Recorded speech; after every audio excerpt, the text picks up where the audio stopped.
Shalom,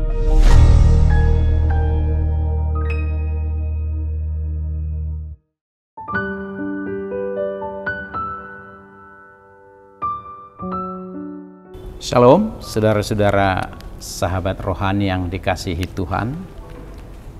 Sebelum kita memasuki renungan ini, kita berdoa sejenak. Kasih karunia dan damai sejahtera dari Allah dan dari anaknya Tuhan Yesus Kristus menyertai kamu. Amin. Firman Tuhan bagi kita pada saat ini diambil dari kitab Roma pasal 9 ayat 20. Demikian firman Tuhan. Siapakah kamu, hai manusia, maka kamu membantah Allah? Dapatkah yang dibentuk berkata kepada yang membentuknya, mengapakah engkau membentuk aku demikian? Demikian firman Tuhan. Indah sekali firman ini untuk membimbing kita menyadari siapakah diri kita yang sesungguhnya. Dengan tema yang kita ambil, mengetahui akan batasan kita. Manusia cenderung kurang memahami batasannya, sehingga kadang-kadang over atau berlebih dari kapasitasnya. Dan itulah yang sering menyebabkan bentrok antara satu dengan yang lain.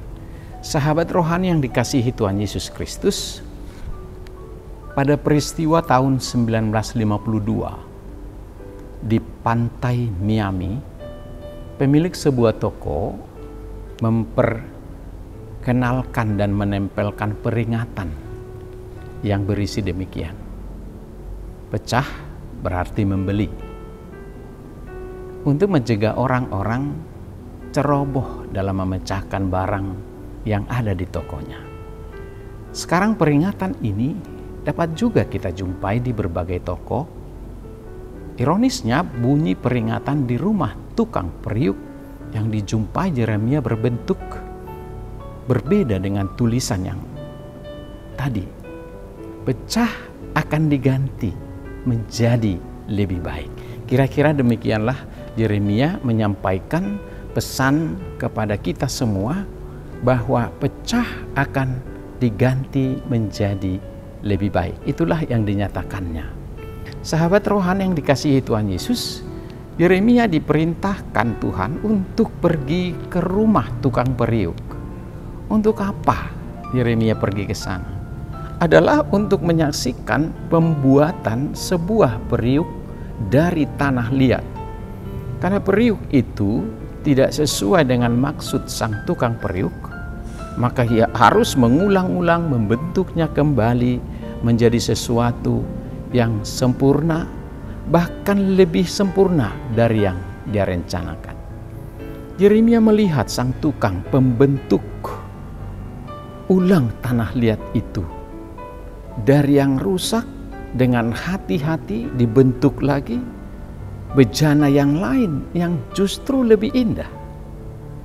Melalui nats ini Yeremia ingin mengingatkan bangsa Israel dan kita semua bahwa Allah sendiri diumpamakan seperti tukang periuk yang sangat piawai, dan kita adalah manusia ini ibarat tanah liat di tangan Tuhan sang tukang periuk.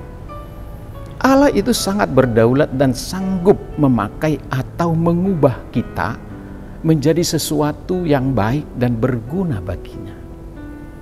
Ia bahkan berhak mengubah, menghancurkan apa yang merusak, yang dia inginkan, sekaligus menciptakan di dalam diri kita sesuatu yang jauh lebih baik.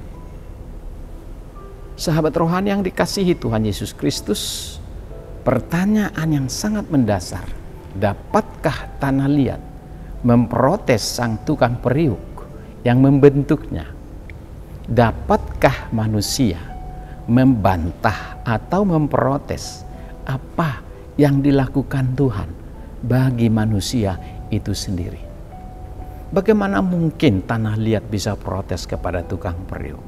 Yang pasti jawabannya tidak.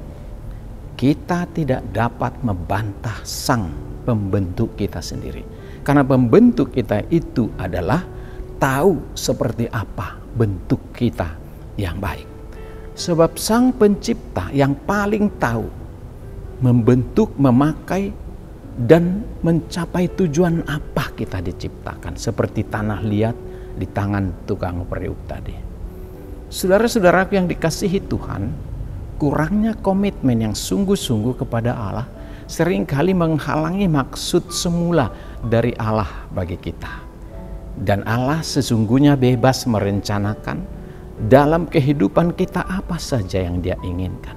Ketika Ia telah merencanakan kebaikan dan berkat bagi kita, dan kita memberontak dan tidak mau dibentuk, maka Ia akan membiarkan kita sejenak, serta membentuk kita kembali menjadi periuk yang sesuatu luar biasa baiknya. Tetapi ada juga waktu kadangkala Tuhan juga ingin membinasakan yang rusak dalam diri itu untuk membentuk lagi sesuatu yang baru. Tetapi jika kita menyesal, Allah mulai membentuk kita kembali menjadi perabot yang jauh lebih indah. Sahabat rohani yang baik hati, pernahkah Anda merasa terkadang Allah itu pilih kasih? Ketika Allah memilih Yakub dan bukan Esau, bukankah dalam contoh kasus ini terkesan bahwa Allah pilih kasih kepada manusia? Apakah Allah mau bersikap tidak adil kepada kita? Paulus menghadapi keberatan ini dari para lawan-lawannya mengenai sifat-sifat Allah, dan Paulus menjawab dengan tegas bahwa Allah tidak pernah tidak adil.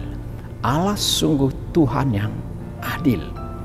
Manusia tidak memiliki kapasitas atau memiliki hak untuk mempertanyakan kebijaksanaan Tuhan.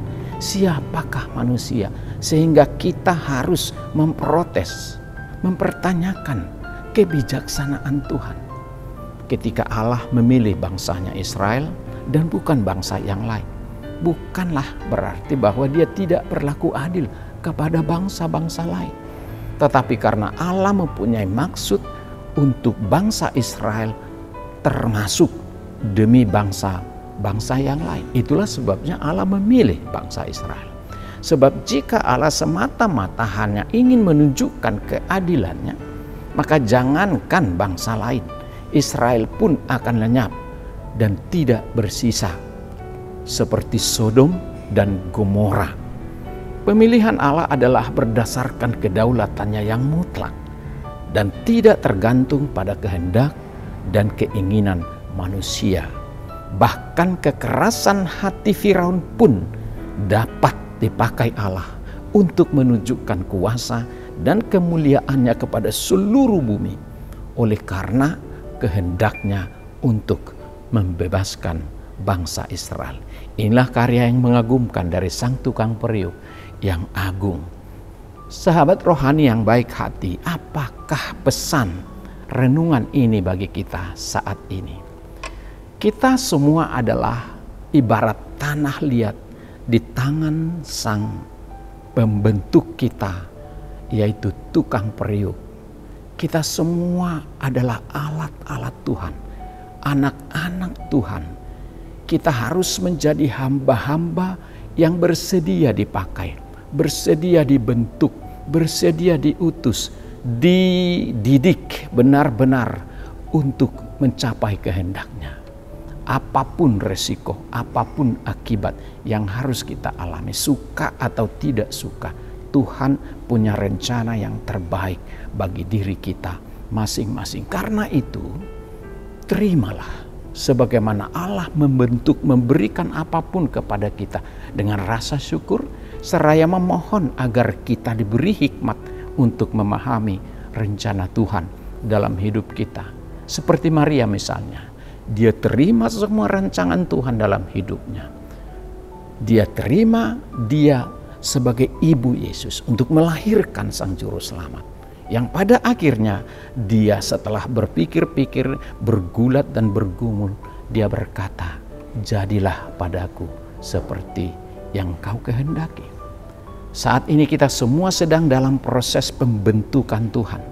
Dia memungut kepingan hidup kita dan membentuknya kembali menjadi sesuatu yang utuh. Tuhan menggunakan suka dan duka untuk membentuk kita semakin kuat dan teguh di dalam iman sesuai dengan rencananya. Dan pada akhirnya kita akan melihat betapa indahnya bejana yang Tuhan bentuk di dalam diri kita. Allah adalah Tuhan yang sempurna. Jangan pernah membantah. Terimalah apa yang Dia perbuat dengan rasa syukur serta memohon kekuatan agar Tuhan membimbing kita melaksanakan kehendak-Nya. Tuhan Yesus memberkati kita. Amin. Marilah kita berdoa. Terima kasih ya Allah Bapa di surga. Engkau sungguh-sungguh luar biasa. Seperti tukang periuk yang membentuk tanah liat sesuai dengan kehendak-Nya. Tentu tujuannya adalah untuk menciptakan sesuatu yang indah, yang berharga dengan maksud kehendak-Nya yang baik. Demikianlah kami Tuhan, seperti tanah liat di tangan-Mu. Kau adalah ibarat tukang periuk yang membentuk, menciptakan, mengarahkan, menuntun, membimbing kami ke arah yang lebih baik. Karena tujuan Allah membentuk, menciptakan, memelihara kami adalah dengan tujuan yang mulia, agar kami menjadi karya yang agung bagi Allah, menjadi kemuliaan dan sukacita bagi nama Tuhan di tengah-tengah dunia ini. Karena itu ya Tuhan, apapun yang terjadi di dalam hidup kami, karena Tuhan yang membentuk, Tuhan yang menciptakan kami menjadi seperti ini, biarlah kami merasa bahagia, bersuka cita seperti apa kami adanya, dan jadikan kami menjadi alat-Mu untuk kemuliaan bagi nama Tuhan saja. Berkati setiap keluarga untuk Kau pakai menjadi alat-Mu dalam kapasitas apapun demi kemuliaan nama Tuhan. Ke dalam tangan-Mu kami serahkan segenap hidup kami, karena Tuhanlah Sang tukang periuk yang membentuk kami, anak-anak kami di masa depan. Terima kasih Bapa, dalam nama Tuhan Yesus kami berdoa dan mengucap syukur. Amin.